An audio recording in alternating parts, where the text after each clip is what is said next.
Well, the Niners' injuries just continue to pile up. However, Seattle is looking primed and ready for week one. But who has the better chance to win this game between these two sides?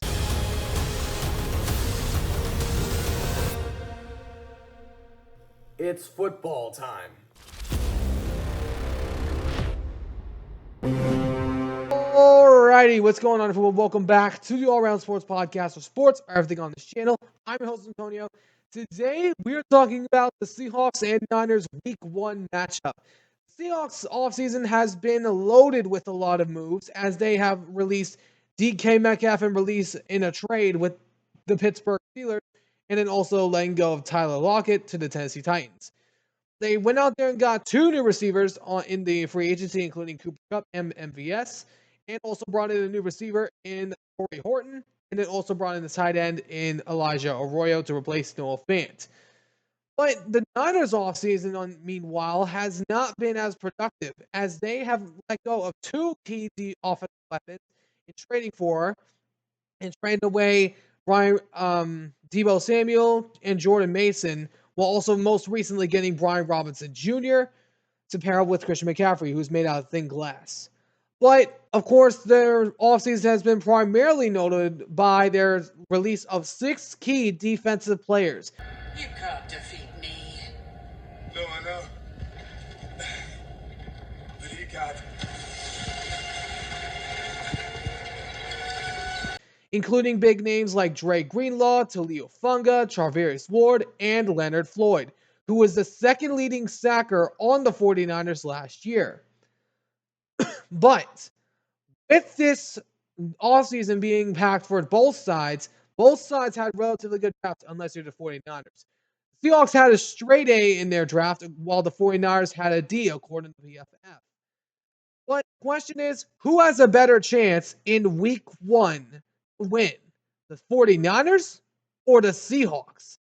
I'm going to talk about that in just a second. Before we do, if you guys do enjoy this video, do me a favor and smash the like button down below. Subscribe if you haven't already. For now, let's talk about both these sides. So if you're telling me right now, I think Seattle has a better chance of winning because the 49ers, they're basically made out of thin glass. They're so fragile, they can get injured going on a dang practice field.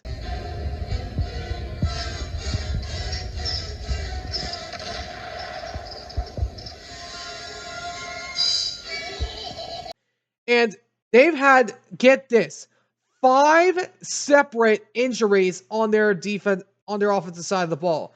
5 different receivers are already down with injuries. You got Ayuk still dealing with his ACL tear from last year. He'll be out at least until week 6. You got Cowling injured, who's going to probably likely be out. We don't know if he's going to be healthy week 1. Jordan Watkins, who was a big rookie to keep a possible eye on, dealing with high ankle sprain, and then Russell Gage as well, including Jawan Jennings, but he's also probably going to hold out for a contract. And then you, of course, got Demarcus Robinson dealing with his 3-game suspension. But I like the addition of Robinson to their run defense, their run offense, my bad. But I just don't think with Seattle's new defense, that's going to work. Christian McCaffrey is made out of glass. He can get injured going on the dang practice field for all we know. Brian Robinson Jr., he is a really good player. I'll give him that. But you leave an actual elite quarterback in Jaden Daniels for a game manager in Brock Purdy. Yeah, good luck with that because Niners are going to go way farther in the playoffs than the 49ers will. I'm just counting it right now. But when I look at the Niners' injuries, they have 6 key defensive starters injured. Michael Williams, Kevin Givens, Bosa, Mustafa, Lenore, Stout. When I look at Seattle, they're all healthy. Their guys are mainly healthy. They only have one to two injuries on their depth chart in wide receiver in Torrey Horton and Jake Bobo. And then also have 1 injury on defense with Tyrese Knight. But I wanted to share this because I just saw this. I saw a comment from a 49ers fan on a video I was looking at, and he said, and I'm going to read what he said. As a Niners fan, I'm not terribly worried about Seattle. With the division title on the line last year, In the final regular season game, Darnold folded and they lost. And of course, he's referring to the Lions and Vikings game, forcing them to be on the road in the wild card, in which they folded again immediately, basically, and lost the game again. I'd seriously be more worried if they had kept Geno Smith.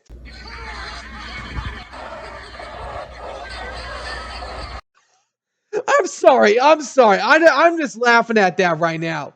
You're telling me, as a 49ers fan, that you'd be more scared of a Geno Smith-led Seahawks than a Darnold-led Seahawks? Come on, Junior. Wait here, Junior. I'll be right back.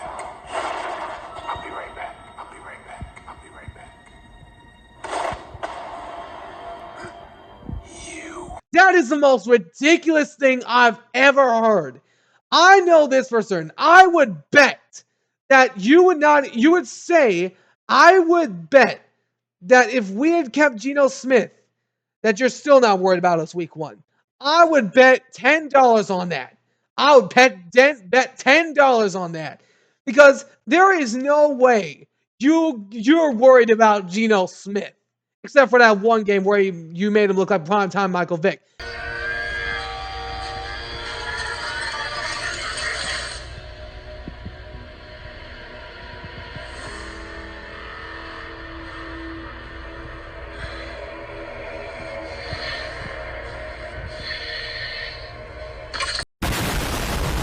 That was y'all's fault, by the way. But when I'm just sorry, I just had to mention that. Darnold torched you guys last year, may I remind you.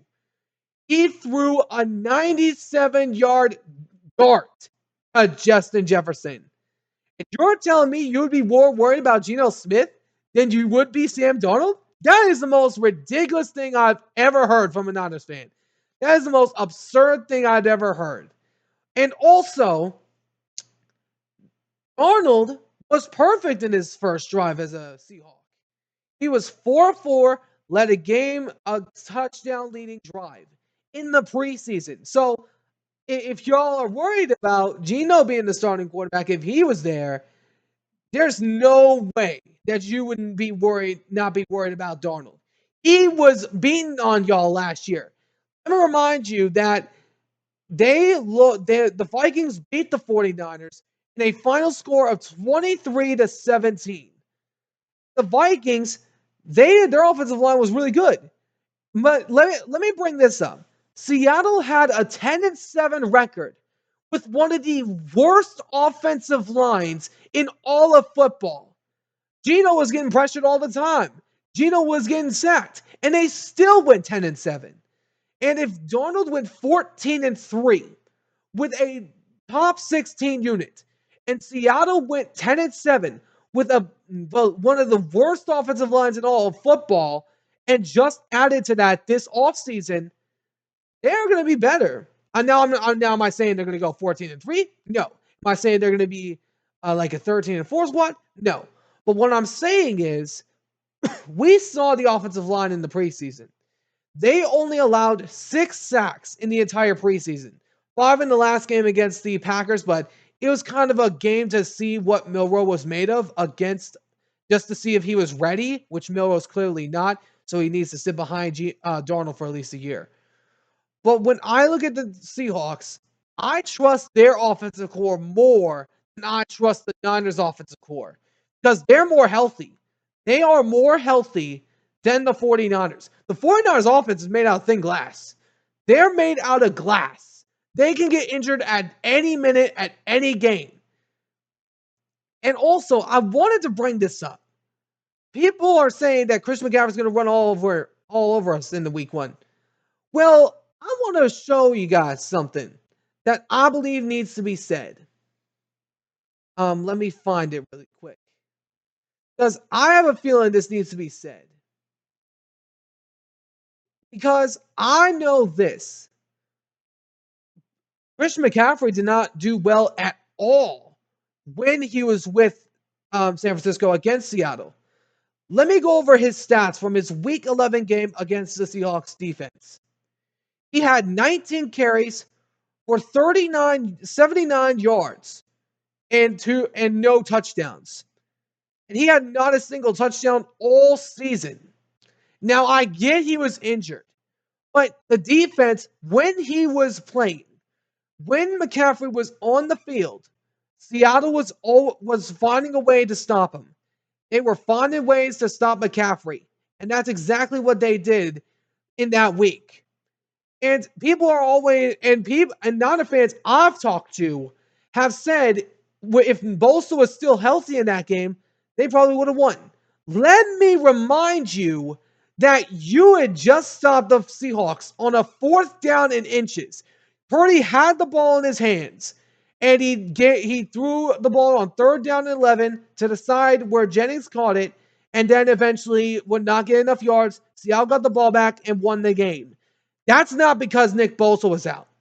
You had the ball in the palm of your hands. You had just stopped the Seahawks on a 4th down and inches. Let me ask you this question. If San Francisco had gotten that 1st down against Seattle when Purdy had the ball in his hands on 3rd down 11, if he had gotten that 1st down, do you think Seattle gets that ball back? No, they don't. And I'm admitting this. I'm admitting this as a Seahawks fan. If Purdy gets that 1st down, Seattle probably doesn't even sniff the ball again, and you probably sweep us. It's not because Nick Bosa was out. I'm sick and tired of that excuse. You had that excuse when you were going in the Super Bowl against the Chiefs. Dre Greenlaw went down, and then you folded like a bag of chips. Oh my! Oh, I'm sorry. I'm sorry. Okay. Now you die. That's what happened. Your offense had the ball. Last time I checked, your offensive weapons weren't hurt in that Super Bowl. McCaffrey was still healthy. Kittle was still healthy. And may I remind you that Kittle has, in his 2 Super Bowl appearances, 4 catches for 40 yards. May I remind you about that. But when I look at Purdy, there's chances he could have won games last year. Just look at that game I mentioned against Seattle. You had just stopped Seattle on a 4th down and inches. Purdy had the ball in his hands. What'd he do? Threw a ball where it was short to Jennings, and then Seattle got the ball back, won the game. That's not because Nick Bosa's out. It's because Purdy had the ball in his hands with time running out, and if he would have gotten that 1st down, they would have run down the clock. I am calling it on the spot. If he would have gotten that 1st down in that Week 11 game against the Seattle Seahawks, they would have won the game. They would have ran down the clock. They would have ran out the clock. And Seattle probably never see the ball again. This is what I'm talking about. It's not because of Nick Bosa going down that you lost. It's because Purdy was not able to show up. Because when his weapons are hurt, he has a losing record. I am going off of that. And when you have 5 receivers hurt, and Seattle's defense looked as good as it did in the second half of last year, and McCaffrey was stopped as many amounts as he was, I'm sorry, but Seattle's defense is stronger, and their offensive weapon core is more trustable than the Niners. Know in the comments what you guys think. Who do you guys think has a better chance of winning? Is it the 49ers or is it the Seahawks? And if you say the 49ers, you're wrong. But anyways, I hope you guys enjoyed. If you did, do me a favor and smash that like button down below. Subscribe if you haven't already. Till next time, I'll see you on the next one. Ciao for now.